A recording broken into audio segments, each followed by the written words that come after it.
Feels like it's been a while since I've given a class. Well, as we know, we are continuing the Sermon on the Mount. And to remind you, the Sermon on the Mount, Christ introduces to us, hopefully us who seek life in the kingdom, ways to live our lives and ways to enter into that kingdom. The pericope which I will speak about today, why don't we read together? It's page 15 in the Bibles that are in your pews. Page 15, chapter 5, verses 21 to 26. That's page 15. We're there? Page 15, chapter 5, verse 21 to 26. It reads, Christ saying, "You have heard that it was said to those of old, 'You shall not murder, and whomever murders will be in danger of the judgment.' But I say to you that whoever is angry with his brother without a cause shall be in danger of the judgment. And whoever says to his brother, 'Raca,' shall be in danger of the council. But whoever says, 'You fool,' shall be in danger of hellfire. Therefore, if you bring your gift to the altar, and there remember that your brother has something against you, leave your gift there before the altar and go your way. First be reconciled to your brother, and then come and offer your gift.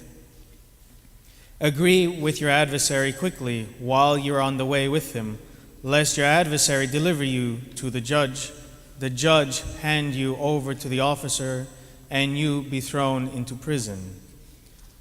Assuredly, I say to you, you will by no means get out of there till you have paid the last penny." This section, chapter 5, 21 to 26, is one of the most important sections in the New Testament. Why is it important versus everything else? Or one of the more important things? It is because this is at the beginning of Christ's ministry, after he has been teaching in the synagogue in Capernaum. This is the point in which Christ speaks with authority that no other man can speak with. So, as I said, at the beginning of his ministry, after teaching in the synagogue, it is said of one of his hearers, one of the bystanders listening to him, "They were astonished at his teaching, for he taught them as one who had authority and not as the scribes." We find this in the Gospel of Mark, chapter 1, verse 22. At the end of this Sermon on the Mount, which ends in chapter 7 of the Gospel of Matthew, Matthew concludes his account with the words, "And when Jesus finished these sayings, the crowds were astonished at his teaching, for he taught them as one who had authority and not as their scribes." So we see in the Gospel of Mark and the Gospel of Matthew that the people were astonished at the way that Christ taught. Based on the authority, they saw that he was a figure of authority, unlike what they had ever seen before. It's important to understand why authority is such a big thing here, and what it meant to the Jews who were listening to him. It is shocking, I see, for a couple of reasons.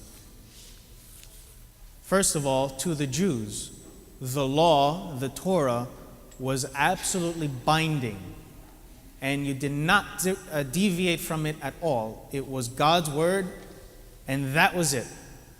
Nothing else. Second, only Moses' decrees, said Philo. Moses' decrees are everlasting, unchangeable, unshakable, as signed by nature herself with a seal. The law of Moses, that's what we hear. They're talking that it can't be broken, it can't be changed. It is what it is. The rabbis say, those who deny that the law is from heaven have no part of the world to come. So those who don't abide by the law don't have its promise. And finally, the first act in every synagogue was the taking of the rolls, as we do at the great entrance here, which I believe deviates from its Jewish tradition of, but anyway, taking the rolls around the congregation from the ark.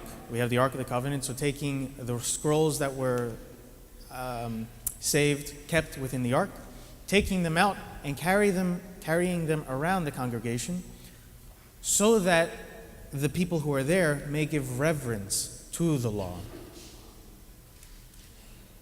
So this is what the Jews thought about the law. And no fewer than 5 times in Matthew, the same chapter that we're reading now, but verses 21, 27, 33, 38, and 43, Jesus quotes the law. Listen to this. He quotes the law only to contradict it and to substitute his own teaching. And what did we just say? The law was binding. The Jews believed it could not be deviated from. It could not be broken apart. But here Christ is doing what with it? He's changing it. Not that he's abolishing the law, but coming to fulfill the law, as he says. Christ claims the right to point out inadequacies of the most sacred writings in the world and to correct them out of his own wisdom. The Greeks define exousia, authority, as the power to add and the power to take away at will. So Christ had this exousia, this power of authority to take and to replace. Christ claimed that power even with regard to that which the Jews believed to be the unchanging and unbreakable law, the Word of God. He didn't argue about this or seek to justify his authority either. He didn't say, I'm saying this because. He's not justifying himself. He's saying it because he knows it to be true. Now we know he is the Son of God. But he has no reason to justify himself. He has the authority and doesn't need to, what's the word that we do today? Let's say be boastful about it. He's not boastful. He doesn't come out and say, hey, I know everything.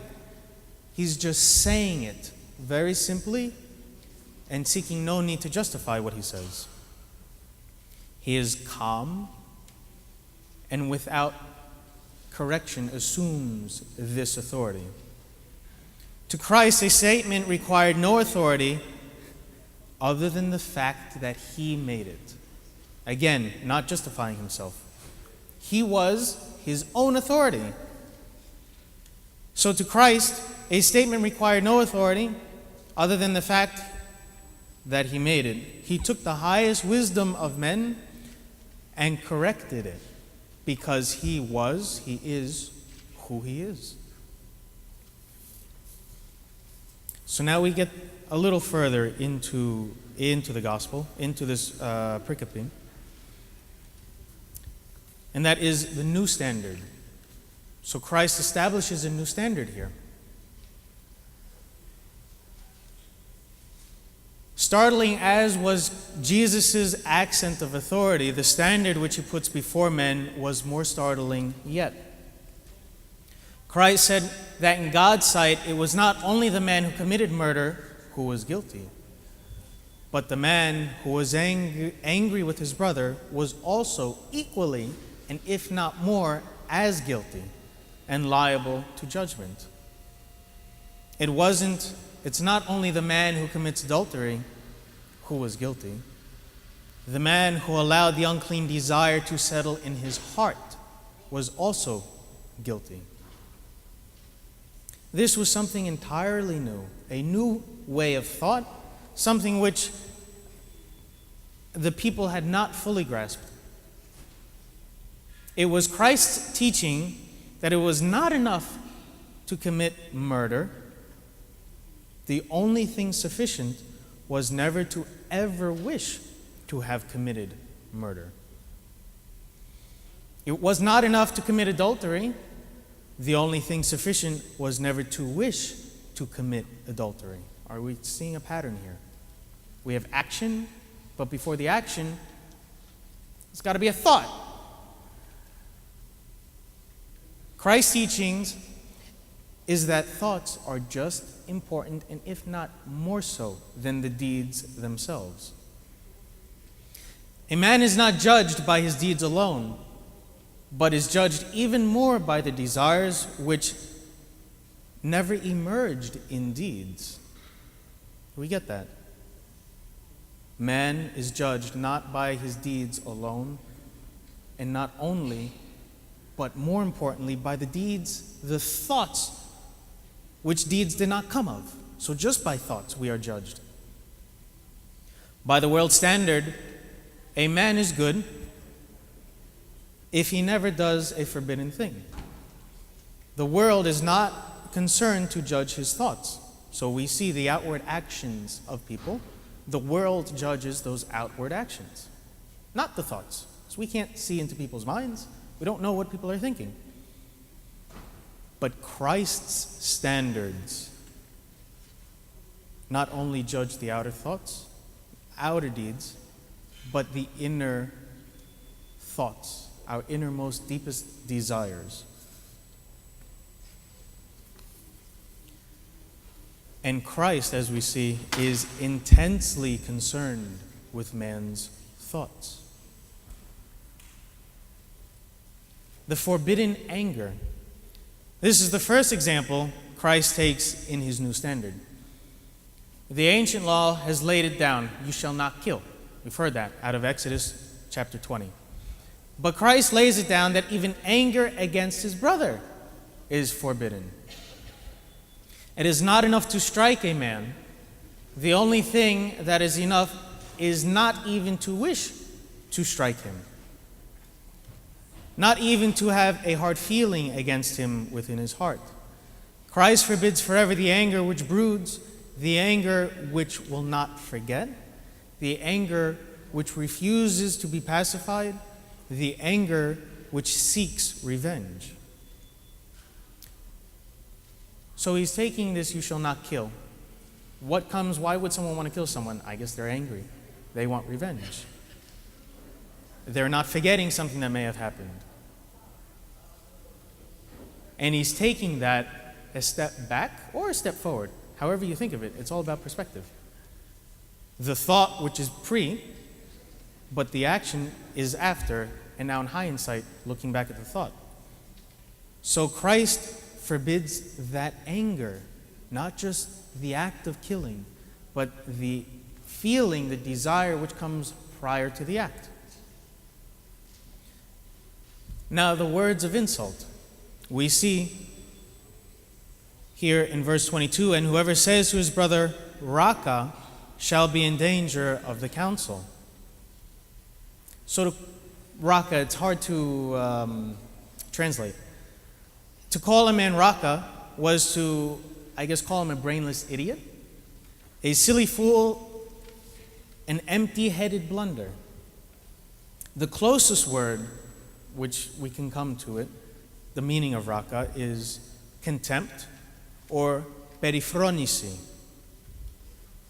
The sin of contempt is liable to an even severer judgment. Whoever destroys his brother's name and reputation is liable to the severest judgment, the judgment of the fire of Gehenna. Where do we see that? You fool shall be in danger of hellfire. At the end of verse 22. Gehenna, otherwise known as the Valley of Hinnom, became identified with people, in people's minds, with all that was accursed and filthy, where useless and evil things were destroyed. There's a lot more history to this part of Palestine, but we don't have time to cover that, to further understand this valley. But it was the place where people were destroyed. People were killed. People were burned in fire that were there. So then Christ insists that the gravest thing of all is to destroy a man's reputation. No punishment is too severe for the malicious talebearer or the gossip over the teacups which murders people's reputation. Such conduct, in the most literal sense, is hell deserving sin. So what Christ is really saying here, if you call a man, and whoever says to his brother Raka shall be in danger of the council. So what Christ is really saying is that in the days of old, men were condemned to murder, and truly murder is forever wrong. But I tell you that not only are a man's outward actions under judgment, his innermost thoughts are also under the scrutiny and the judgment of God. So what can we do for reconciliation? What do we do now? We have these thoughts. How can we reconcile them? In Matthew, same chapter, 5, verse 25 and 26. Agree with your adversary quickly while you're on the way with him, lest your adversary deliver you to the judge, the judge hand you over to the officer, and you be thrown into prison. Assuredly, I say to you, you will by no means get out of there till you have paid the last penny. Christ is telling us to get your trouble sorted out in time. Take care of what's going on in your lives. Take care of that evil, that negative stuff that's happening before it piles up. And when bad things pile up, what happens? They become worse. Again and again, it is the experience of life if a quarrel or difference, an argument or a dispute is not healed right away. And I guess this goes with marriages as well. When you fight, not listening to each other, those things can brood if you don't talk about them. Or listen. Maybe we can talk about listening one time. But those things can boil up, just like the pot on the stove where you are putting some macaronia in it and the water overflows. Where you put the top on, it overflows. It can go, this trouble, this hatred, whatever those feelings are in that time of dispute, can go on breeding worse and worse trouble if they're not taken care of. Bitterness breeds bitterness. If you want happiness in time and happiness in eternity, never leave an unreconciled quarrel or an unhealed breach between yourself and your brother man. Act immediately to remove the barriers which anger has raised. So, to recap, our thoughts, in a sense, determine our lives. We are judged more, I guess, harshly on our thoughts. I don't want to say no matter the outcome, if we act or not. We are judged yet again, let's say, if we act out on these actions and the thoughts. And to reconcile ourselves prior to offering ourselves to the good graces of each other and to Christ. Thank you.